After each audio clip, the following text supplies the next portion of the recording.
मेरे प्यारे मित्रों, आप सभी को आरती अक्षरा का प्रेम प्रणाम।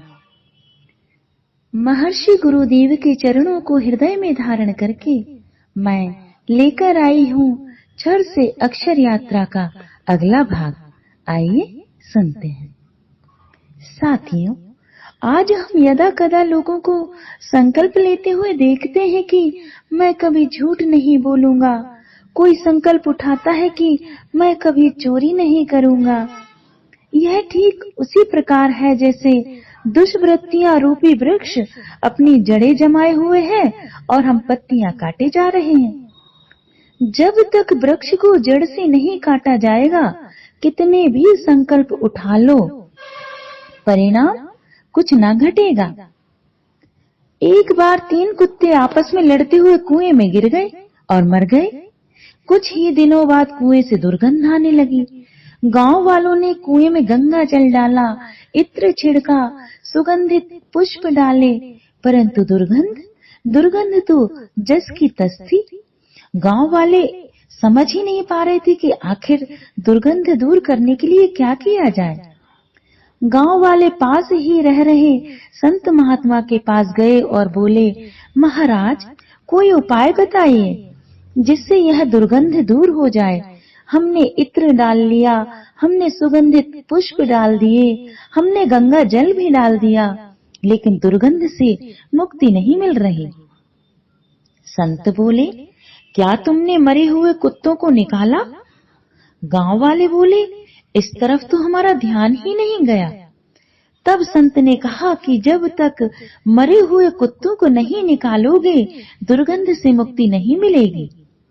साथियों, इसी तरह हमारे शरीर रूपी कुएं में काम, क्रोध, लोभ, मोह, अहंकार आदि अपनी जड़ें जमाए हुए हैं। हमारे अंतःकरण पर यह डेरा डाले हुए हैं। निर्मलता आए तो आए कैसे? सात्विकता की सुगंध उठी तो उठी कैसे? कितना अच्छा हो कि यदि अज्ञान के अंधेरे से लड़ने के बजाय हम ज्ञान का एक दिया जला लें, और यह ज्ञान का दीप जलाया जा सकता है एक छोटे से ध्यान के दीप को प्रज्वलित कर। यह ध्यान का छोटा सा दीप आपको ज्योतिर्मयी बना देता है। ध्यान आपको देहो हम से शिवो हम तक की यात्रा करा देता है, और वह भी बड़ी ही सहजता और सरलता के साथ। ध्यान का अभ्यास करना उतना ही सरल है जितना सरल है सांस लेना। पर यह प्रयोग तब सरल हो सकता है जब हम स्वयं सरल हो जाएं, अपनी कठिनता का चोला उतार कर फेंक दें। ध्यान के द्वारा मन आत्मा की ओर यात्रा करने लगता है और आत्मा ही हो जाता है। दरअसल मन कुछ है ही नहीं। जब हम आत्मा या स्रोत से दूर होते हैं तो मन होता है, और जब हम आत्मा के करीब होते हैं, अपने स्रोत के पास होते हैं, तो वही मन विलीन होकर आत्मा ही हो जाता है। और आत्मा का स्वभाव आनंद है, आत्मा का स्वभाव ज्ञान है। आत्मा में स्थित होने का मतलब है अपने स्व में स्थित होना, अर्थात सतोगुणी चेतना में स्थित होना। सतोगुणी चेतनावान होने पर काम, क्रोध, लोभ, अहंकार रूपी वृत्तियां स्वतः ही गिर जाती हैं और हम वह हो जाते हैं जो हमें होना ही चाहिए। सोचिए, यदि किसी प्रजा की पहुंच उस राज्य के राजा तक हो तो क्या उस प्रजा को किसी बात का डर या भय होगा? नहीं, कदापि नहीं, क्योंकि राजा उसका दोस्त है। साथियों, इसी तरह राजाओं का राजा, सम्राटों का सम्राट, साक्षात परमात्मा का अंश हमारी आत्मा में है।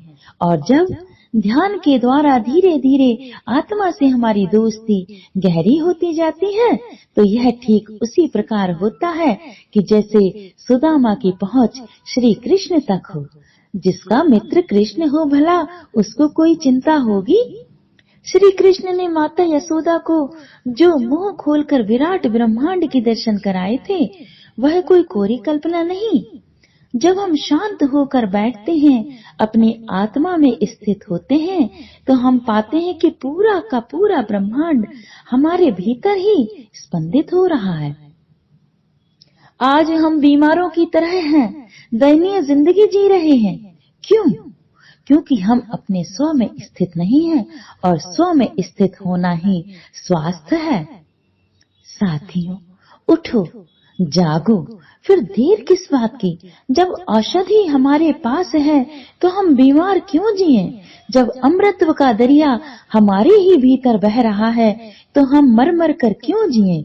जब सुगंधित पुष्पों की बगिया हमारे भीतर महक रही है तो हम दुर्गंध में क्यों मरें? जब राजाओं का राजा हमारा स्वयं का स्वरूप है तो हम दरिद्रों की जिंदगी क्यों जिए? आओ, अब थोड़ा स्वयं पर तरस खाएं। कब तक चलते रहेंगे हम अपने आप को? कब तक भागते ही रहेंगे जोड़ने के लिए वह पूंजी जिसको लाख जतन कर भी साथ ना ले जा पाएंगे? जो चीज कल छूटनी ही छूटनी है, उस पर आज ही क्यों ना हम अपनी पकड़ ढीली करें। आओ, ध्यान करें।